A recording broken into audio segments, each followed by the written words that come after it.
अन्य समाचार विषे बात करिए। युक्रेन में फसायेला मोरबीना साहिल माजोठीनी माताए प्रतिक्रिया आपी छे। साहिलनी माताए रशियन सरकार सामे गंभीर आक्षेप लगाव्या અને કહ્યું કે ડ્રગ્સ કેસમાં ફસાવી જબરદસ્તી આર્મી જોઈન કરાવવામાં આવી હતી। દિલ્હી હાઈકોર્ટે વિદેશ મંત્રાલયને નિર્દેશ આપ્યાનું પણ જણાવ્યું છે। હસીનાબેન માજોઠી દ્વારા દીકરાને પરત લાવવા ગુહાર લગાવવામાં આવી રહી છે। વિદેશ મંત્રાલય તરફથી એડવોકેટ કરાચીની હાઈકોર્ટમાં ખાતરી પણ આપવામાં આવી હતી, જો કે જે યુક્રેન લઈ જશે અને ત્યાં સમગ્ર તપાસ કરવામાં આવશે તેવું કહેવાયું।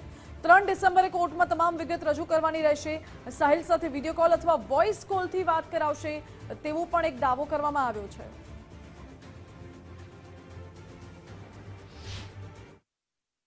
રશિયાની ગવર્મેન્ટના અંડરમાં હતો ત્યારે સાહિલને રશિયન ગવર્મેન્ટ દ્વારા કહેવામાં આવ્યું હતું કે તું અમારી નાગરિકતા સ્વીકાર કરી લે।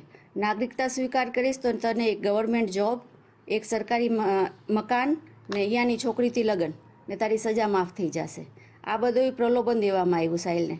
તો સાહિલને ના પાડી તો પછી બીજી વાર એને ઓફર આપ્યું ત્યારે સાહિલે અમને વાત કરી તો અમે એને ના પાડી ને આ સરકારી નોકરીના લાલચમાં સાહિલને આર્મી જ દેવાના હતા। સાહિલ માથે પહેલાંથી રશિયન ગવર્મેન્ટની નજર હતી કે એક જ છોકરો છે એની માનો ને એના ડિવોર્સ થઈ ગયા છે એની મમ્મીના ને એક દીકરો છે ને એને ફસાવવામાં આવ્યું હતું સાહિલને ખબર હતી એ લોકોને કે એનો સાહિલનો જે બાયોડેટા હતો એના પાછળ ખાલી મારો જ નામ હતો, એના પપ્પાનો કે એને ભાઈ બહેનનો કોઈનું નામ હતું નહીં।